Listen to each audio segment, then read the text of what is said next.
करूं मैं क्या बयां गुरुवर जो मैंने आपसे पाया, मिली मुझको कृपा इतनी, मिला करुणा का नित साया। नहीं मैं भूल पाऊंगा ये ऋण कैसे चुकाऊंगा, दया का हाथ सिर धरना, शरण में हूँ कृपा रखना मेरे भगवन। वीर जवानों इधर उधर के मत गंदे इतिहास पढ़ो, अगर आपको पढ़ना है तो सत्यार्थ प्रकाश पढ़ो। वेद और उपवेद इसी में, 6 वेदों के अंग समझ, निरुक्त निघंटु अष्टाध्यायी, छंद व्याकरण संघ समझ। मनुस्मृति है इसमें ही, राजनीति का ढंग समझ। महाभारत रामायण गीता, पाप पुण्य का फंद समझ। और बंद मोक्ष के 2 मार्ग, तुम करके योगाभ्यास पढ़ो। अगर आपको पढ़ना है तो सत्यार्थ प्रकाश पढ़ो। वीर जवानों इधर उधर के मत गंदे इतिहास पढ़ो। नमस्ते जी, मैं गौतम, मैं गुरुकुल कांगड़ी विश्वविद्यालय से आज इस सत्यार्थ प्रकाश भवन को, यानी जहाँ सत्यार्थ प्रकाश लिखा गया ऋषि दयानंद के द्वारा, उदयपुर में इस नवलखा महल में मैं आया। तो मेरी बहुत दिन से रुचि थी कि मैं उस स्थान पर जाऊं, क्योंकि मैं हर व्यक्ति को, हर नौजवान को ये एक प्रकार से सुझाव देता हूं कि आप कुछ पढ़ें ना पढ़ें, जीवन में एक बार सत्यार्थ प्रकाश को अवश्य पढ़ें, जिससे आपके जीवन में सत्य अर्थ का प्रकाश हो।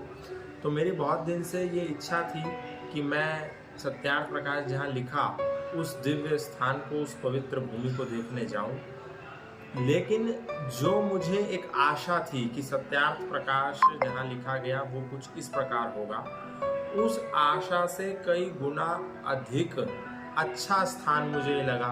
यहाँ के लोग, यहाँ के प्रधान, यहाँ के व्यवस्थापक, यहाँ की वो कलाकृतियाँ, यहाँ की इमारत, यहाँ की वो दीवारें, वो सब जीवंत हैं। वो सब बोल करके बता रही हैं कि ऋषि दयानंद कितने तेजस्वी सन्यासी थे।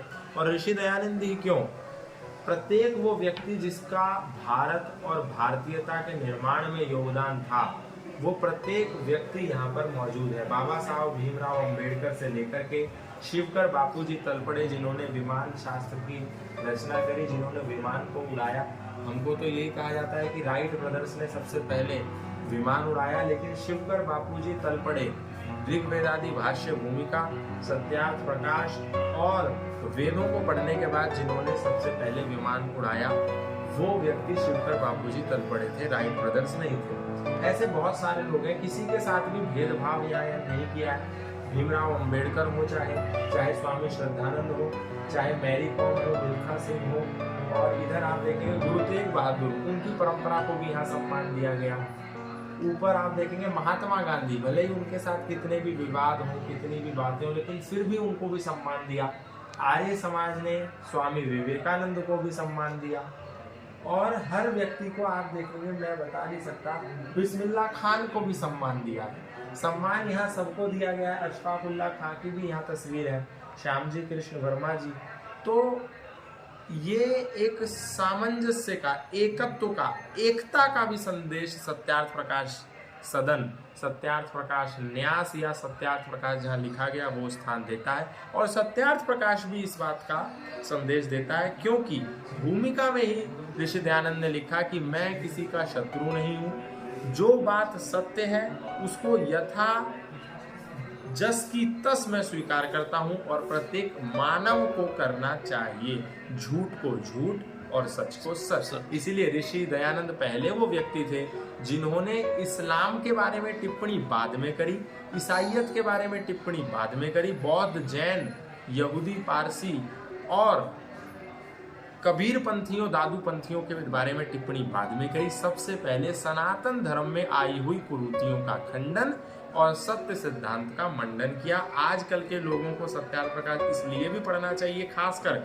हिंदूवादी लोगों को, जो इस्लाम के पाखंडों का तो भरकस विरोध करते हैं, लेकिन जब सनातन के कुरीतियों और पाखंडों की बात आती है तो मौन हो जाते हैं। तो पहले अपने भीतर घर, चैरिटी बिगेन्स एट होम के सबसे बड़े उदाहरण प्रस्तुत करता ऋषि दयानंद थे। हमें उस स्थान पर आना चाहिए। और भारत के मैं समझता हूँ प्रत्येक नौजवान को यहाँ आना चाहिए जो अपने भारतीय संस्कृति से जुड़े इतिहास को जीवंत रूप में और रोचक रूप में जानना चाहता है, भारत के 16 संस्कारों को जो जानना चाहता है वो तो यहाँ अवश्य ही आए। बहुत बहुत धन्यवाद। धन्यवाद सर।